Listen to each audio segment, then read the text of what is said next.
عالم ہے اور آج علم و علماء میں جو موضوع ہے رحمت باری تعالیٰ اللہ رب کریم کی رحمت، اس کے حصول کے ذرائع کیا کیا طریقے ہو سکتے ہیں۔ اب ایک چیز جو ہے وہ بہت زیادہ اہم ہے اس میں کہ وہ کون سے امور ہیں کہ جن کے سبب ہم اللہ کی رحمت سے دور ہو جاتے ہیں۔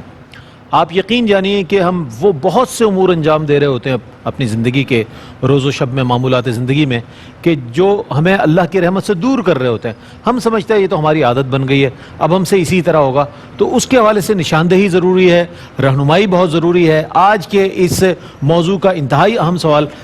مفتی ارشاد حسین سعیدی صاحب کی خدمت میں، کیا کہیے گا؟ جی بہت شکریہ۔ یقیناً یہ اہم سوال ہے اور ہماری عملی زندگی کے ساتھ اس کا گہرا تعلق ہے،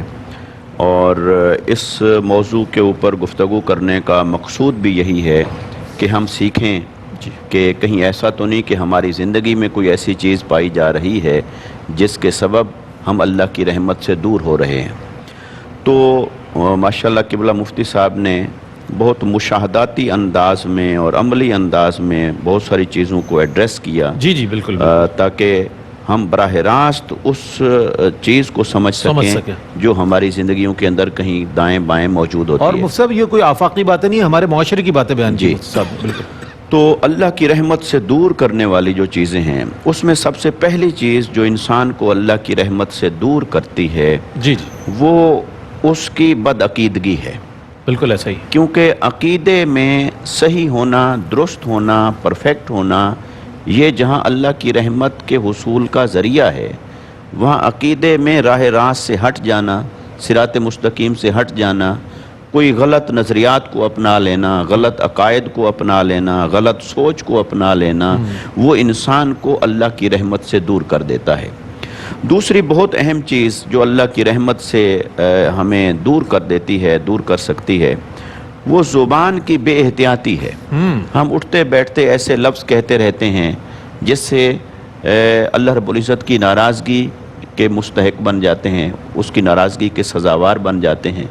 تو زبان کی احتیاط بہت ضروری ہے۔ اس زبان سے ہم بے دھڑک ناشکری کا اظہار کر رہے ہوتے ہیں، زبان سے بے دھڑک لوگوں کی دل آزاری کر رہے ہوتے ہیں، زبان سے بے دھڑک ہم دین کی بہت ساری چیزوں کا مذاق اڑا رہے ہوتے ہیں بعض اوقات، اور خبر بھی نہیں ہوتی کہ یہ کتنا بڑا سنگین جرم ہم کر رہے ہیں۔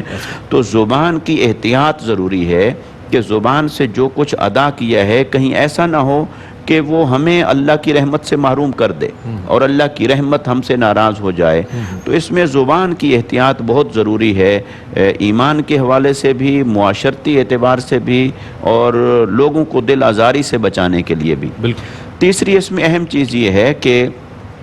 جہاں نیکیاں، اعمال، اچھے اخلاق اللہ کی رحمت کے حصول کا ذریعہ ہوتے ہیں، وہاں بدعمالی، فسق و فجور، گناہ، نافرمانی، یہ ہمیں اللہ کی رحمت سے دور کر رہی ہوتی ہے۔ لہٰذا اگر اللہ کی رحمت کو پانا چاہتے ہیں تو تقوی اختیار کریں،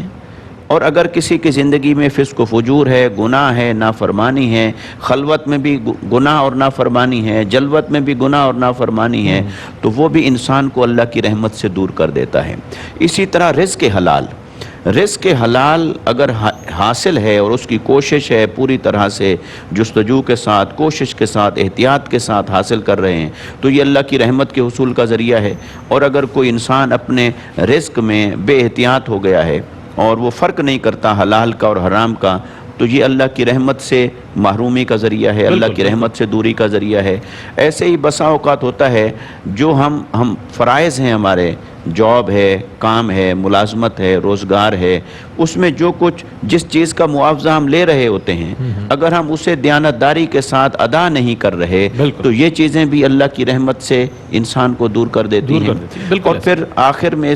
اس کے معاشرتی پہلو کو اگر میں لوں، جیسا حدیث پاک میں ہے، آقا علیہ السلام نے ارشاد فرمایا، من لا یرحم لا یرحم، وہ شخص اللہ کی رحمت سے محروم ہو جاتا ہے جو دوسروں پر رحم نہیں کرتا، جو دوسروں کے ساتھ نرمی نہیں کرتا، جو دوسروں کے ساتھ حسن اخلاق سے پیش نہیں آتا۔ تو لہٰذا لوگوں کے حقوق کی تلفی، ان کی حق تلفی کرنا، حقوق العباد کی ادائیگی نہ کرنا،